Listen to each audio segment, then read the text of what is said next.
ఏంటమ్మా ఇందు ఉప్మా చేస్తున్నావా? దీన్ని ఉప్మా అంటావా? ఏంటి ఇంత నిల్లగా చేస్తున్నావు అని సౌందర్య అడుగుతూ ఉంటే, ఏదో ట్రై చేస్తున్నాను అత్తయ్య, సరిగ్గా రావటం లేదు అని చెప్పటంతో, నువ్వు వెళ్ళమ్మా వెళ్ళు, నేను చేస్తాను కదా, నేనుండగా నువ్వెందుకు కష్టపడ్డామని పంపించేస్తుంది. ఏంటిందు మా అమ్మ నాన్న చూపించే ప్రేమని తట్టుకోలేకపోతున్నావా? మా అమ్మ నాన్న ప్రేమ చూపిస్తే అలాగే చూపిస్తారు, లేదంటే బాధ పెడుతూ ఉంటారు. ఇంకెప్పుడు కూడా నీపై కోపం చూపించర్లే, ఎందుకంటే మీ అన్నయ్య 1 వీక్ లో డబ్బులు ఇచ్చేస్తామని చెప్పారు కదా అని వంశీ చెప్తూ ఉంటే, అప్పుడే మీరా చెర్రీ అక్కడికి వచ్చి ఇదంతా వింటూ ఉంటారు. అమ్మా ఎలా ఉన్నావని ఇందు పరామర్శిస్తూ ఉంటుంది. రండి రండి కూర్చోండి, మా కోడల్ని మేమేమీ కష్టపెట్టడం లేదులే అని అడుగుతూ ఉంటారు. అన్నట్లు 1 వీక్ సమయం అడిగాం కదా, అయినా మేము డబ్బులు ఇవ్వలేదు, మీరు వద్దని చెప్తున్నారు ఎందుకు? మళ్ళీ మీరు ఏదైనా మనసులో పెట్టుకొని ఇందుని కష్టపెడదాం అనుకుంటున్నారా అని చెర్రీ అడుగుతూ ఉంటే, అయ్యో మేము ఎలాంటి డబ్బులు అడగమో, మేము నిజమే చెప్తున్నాము, ఇందుని కళ్ళల్లో పెట్టుకొని చూసుకుంటాము, మీరేమీ భయపడకండి, కావాలంటే ఇందుని అడిగి తెలుసుకోండి అని వెంకటేష్ సౌందర్య చెప్పటంతో, అవును నన్ను బాగా చూసుకుంటున్నారు అని ఇందు చెప్తుంది. కావాలంటే వీడు కాసేపట్లో ఆఫీస్కి వెళ్తాడు, మేము కూడా పక్కకు వెళ్తాము, అప్పుడు మీ కూతుర్ని అడిగి తెలుసుకోండి,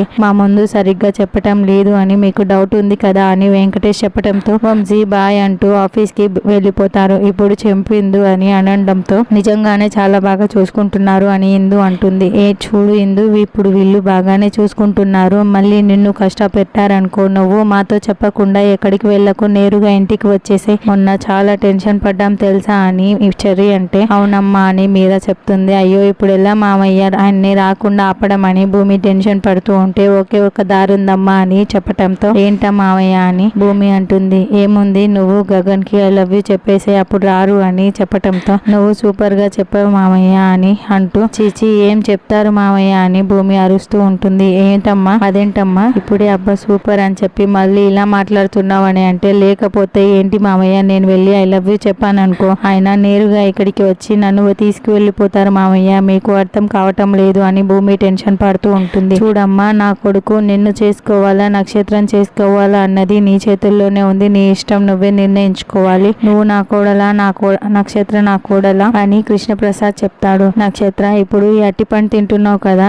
ఎందుకు అని గోరింటాకు అడగటంతో, నేను ఏం చేసినా ఊరికే చేయను గోరింటాకు, ఇప్పుడు ఈ అట్టిపండు తిన్న తర్వాత ఈ తొక్కని అక్కడ వేసేస్తానా, బావ నడుచుకుంటూ లోపలికి వస్తాడా, ఈ తొక్కపై కాలు పెడతాడా, అప్పుడు నేను ఎదురు వెళ్తానా, నాపై అమాంతం పడిపోతాడు, నేను బావని హక్ చేసుకుంటాను అని నక్షత్ర చెప్తుంది. అపూర్వ చూడవే అది ఎంత ప్లాన్ వేసిందో అని గోరింటాకు అపూర్వ దగ్గరికి వస్తుంది. చూడు అల్లుడు గారు కూడా ఇంట్లోనే ఉన్నారు, చూసారంటే మీ ఇద్దరిని చంపి పడేస్తాడు, వాడేమో వచ్చే సమయం అయిపోయింది కాబట్టి అల్లుడు గారిని త్వరగా ఆఫీస్ కి పంపించేసే అని చెప్పటంతో, మంచి ప్లాన్ చెప్పావు పిన్ని అని, బావా త్వరగా ఆఫీస్ కి వెళ్ళు బావా అని అపూర్వ చెప్తుంది. ఏంటి అపూర్వ నన్ను తరిమేస్తున్నట్లు అలా మాట్లాడుతున్నావు అని అంటే, మళ్ళీ దుర్ముహూర్తం వస్తుందని అపూర్వ అంటే, ఆఫీస్ కి వెళ్ళేటప్పుడు కూడా ఈ ముహూర్తాలు నేను ఎప్పుడు చూసుకోను కదా, నువ్వెందుకు కొత్తగా చెప్తున్నా, అయినా నువ్వు చేసిన నీ చేతి టిఫిన్ తినకుండా ఎప్పుడైనా వెళ్ళానా, ఏం టిఫిన్ చేసావని అంటే, ఈ రోజు టిఫిన్ చేయలేదు బావా, పని మనిషి రాలేదు, నీకు ఫుడ్ యాప్ లో నేను ఆఫీస్ అడ్రస్ కి డెలివరీ పెట్టేశాను బావా, చల్లారిపోతుంది త్వరగా వెళ్ళండి బావా అని అంటే, చల్లారిపోతే ఆఫీస్ బాయ్ ఓవెన్ లో వేడి చేసి ఇస్తాడు అంతే కదా, నాకు ఒక ఫైల్ కనిపించట్లేదు, ఆ ఫైల్ తీసుకొని వెళ్ళేంత వరకు నేను వెళ్ళను అని ఆ ఫైల్ వెతుక్కోవడానికి లోపలికి వెళ్తాడు. అయ్యో బావేమో వెళ్ళలేదు అని అపూర్వ టెన్షన్ పడుతూ ఉంటే, నా కొడుకు వచ్చేసాడు,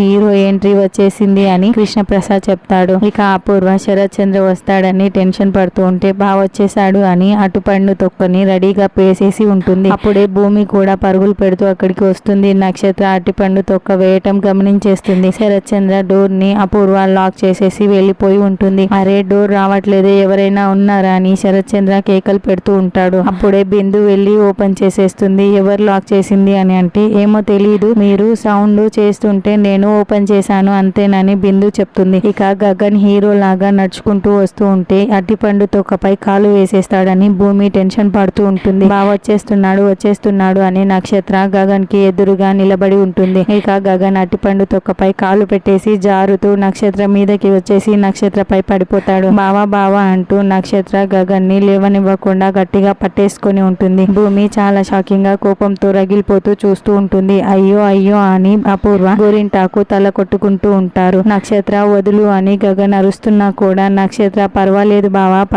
బావా అని గగన్ ని లేవనివ్వకుండా అలాగే గట్టిగా పట్టుకొని ఉంటుంది. అపూర్వ చూస్తున్నావా, వాడు లేవాలనే ప్రయత్నిస్తున్నా కూడా నీ కూతురు అస్సలు వదలట్లేదు, ఇప్పుడు అల్లుగారు వచ్చేస్తున్నారు, ఏదో ఒకటి చెయ్య అపూర్వ అని గోరింటాకు తెగ టెన్షన్ పెడుతూ ఉంటే భూమి బాధపడుతూ ఉంటే కృష్ణప్రసాద్ గమనించుకుంటూ ఉంటాడు. నక్షత్ర, నీకే చెప్తున్నది, వదులుతావా లేదా ఏంటిది అని గగన్ అరుస్తూ ఉంటే, పర్వాలేదు బావా, ఇలా ఉంటే చాలా బాగుంది బావా, ఎందుకు బావా నువ్వు ఇరిటేట్ అవుతున్నావు అని నక్షత్ర, మా అమ్మ కూడా ఏమీ అనుకోదు బావా అని చెప్తూ ఉంటుంది. అప్పుడే శరత్ చంద్ర మెట్లు దిగి వస్తూ ఉంటే, అపూర్వ అల్లుడు గారు వచ్చేసాడు అని నువ్వు పక్కకు వెళ్ళు అని గోరింటాకు అపూర్వని ఒక తోపు తోసేసి అక్కడ కార్పెట్ లో వాళ్ళిద్దరిని కూడా కలిపి చుట్టేస్తుంది. అప్పుడే శరత్ చంద్ర అక్కడికి వచ్చి, అపూర్వ ఏంటి ఈ రోలు ఇలా ఫోల్డ్ చేసి ఉంది అని ప్రశ్నిస్తూ ఉంటారు. ఆ నక్షత్ర ఏంటిది అని గంగన్ అరుస్తూ ఉంటే, బావా మా నాన్న వచ్చినట్లున్నారు, అందుకే బావా ఇలా చేశారు, కాసేపు సైలెంట్ గా ఉండు బావా అని నక్షత్ర అంటుంది. ముందు నన్ను వదులుతావా లేదా, నేను లేవాలి అని అంటుంటే, ప్లీజ్ బావా కాసేపే అయిపోతుందిలే బావా అని మాట్లాడకు బావా, మళ్ళీ నాన్నకు వినిపిస్తుంది అని నక్షత్ర గగన్ నోటిని గట్టిగా మూసేస్తుంది. నిన్నే అపూర్వ అడుగుతున్నది, ఈ ఫోల్డ్ ఏంటి, ఈ రోల్ ఏంటి అని అడుగుతూ ఉంటే, అంటే గోరింటాకు పిన్ని లాగే ఒక పిచ్చిది వాళ్ళ ఊళ్ళో ఉంది, ఈ గోరింటాకు పిన్ని మేకప్ సామాను పంపించమంటే ఆ పిచ్చిది మరీ ఎక్కువగా పంపించేసింది, ఇదంతా ఇలా అంగడి పెట్టడం లాగా ఎందుకని ఇలా రోల్ చేసి పెట్టాంలే బావా అని చెప్పటంతో, అవునవును అంతే అని గోరింటాకు చెప్తుంది. అదంతా చెత్తలే బావా అని అపూర్వ అంటే, అది చెత్తని బయట పడేయండి అని శరత్ చంద్ర అంటాడు. అంటే చెత్తలో బాగుండేటివి ఇంట్లో పెట్టుకుని మిగతా చెత్త పడేస్తాంలే అల్లుడు గారు అని చెప్పటంతో, నిజంగానే మీకు పిచ్చింది, అపూర్వ చెప్పినట్లు నేను ఆఫీస్ కి వెళ్ళొస్తానని శరత్ చంద్ర వెళ్ళిపోతాడు. ఇక వెళ్ళిపోగానే లేవండి అని పైకి లేపుతారు. బాబు ఎలా ఉంది, చాలా బాగుందా అని గోరింటాకు అడుగుతూ ఉంటుంది. ఇచ్చిన పని చూసుకొని త్వరగా వెళ్ళు బాబు, ఇకనైనా అన్ని అనడంతో, ఆ సరే అంటూ ఇదిగో ఫోన్ అని నక్షత్రకి వేస్తూ గగన్ నక్షత్ర చేయి పట్టుకొని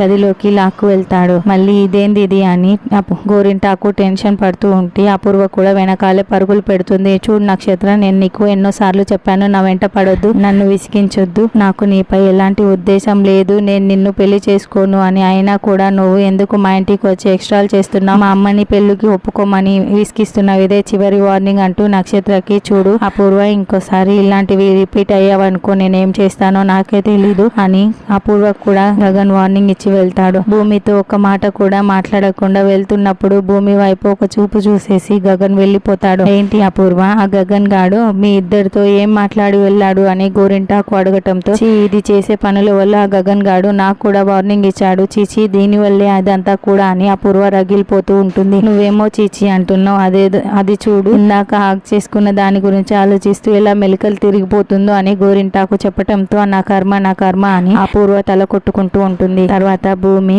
గగన్ గారికి అడ్డుగా వెళ్లడంతో గగన్ కారు ఆపేస్తాడు. వెంటనే భూమి కారులో కూర్చొని గగన్ వైపు చాలా కోపంగా చూస్తూ గగన్ ని కొట్టేస్తూ ఉంటుంది. ఏంటిది, ఆపు అని గగన్ అరుస్తూ ఉంటాడు. అయితే భూమి గగన్ కొట్టినట్లు అంతా ఊహించుకుంటుంది. ఇందాకటి నుంచి ఒకటే చూపు, ఆ చూపు మార్చవా అని గగన్ అంటే, లేకపోతే మీరు చేస్తున్నది ఏమైనా ఉందా, అసలు ఆంటీ చెప్పటం, మీరు నక్షత్ర కోసం రావటం, నక్షత్రని పెళ్లి చేసుకుంటానంటాం, ఇదేది బాగోలేదు, ఏంటి ఇలా చేస్తున్నారు అని భూమి నిలదీస్తూ ఉంటే, మరి ఇంకేం చెయ్యాలి, దేవుడు రాత ఎలా రాస్తే అలాగే కదా జరుగుతూ ఉంటుంది, నువ్వేం చెప్పావు నా విషయంలో ఒక్కసారి గుర్తు చేసుకో, మరి నక్షత్ర నన్ను పెళ్లి చేసుకుంటానంటుంది, నేనెందుకు కాదనాలి, మరి నువ్వు కాదన్నప్పుడు నేను అందరినీ కాదంటూ వెళ్ళిపోవాలా అని గగన్ ప్రశ్నిస్తూ ఉండటంతో ఇక భూమి కంట తడి పెట్టుకుంటూ ఆలోచిస్తూ ఉంటుంది. తర్వాత కృష్ణ ప్రసాద్ శారద దగ్గరికి వచ్చి అసలు విషయం చెప్తాడు. శారద చాలా షాకింగ్ గా వింటూ ఉంటుంది. ఏంటి ఇలా జరిగిందా అని అడగటంతో, అయినా కూడా గగన్ ఏమన్నాడో తెలుసా, పర్వాలేదు బాబా, నాపై పడుకో బావా అని నక్షత్ర చెప్తున్నా కూడా గగన్ లేచి వెళ్ళిపోయాడు. నా కొడుకు గగన్ అంటే అంత మంచివాడు అని అంటే, అక్కడ ఉన్నది ఎవరు అనుకుంటున్నారు, నా కొడుకు, అయినా కూడా గగన్ కి ఇక్కడ నక్షత్రం మీద దృష్టి మళ్ళీపోతుందోనని నాకు చాలా భయంగా ఉందండి అని బాధపడుతూనే, అయినా నా కొడుకు బంగారం కొడుకు అని మళ్ళీ శారద సంతోషపడుతూ ఉంటుంది.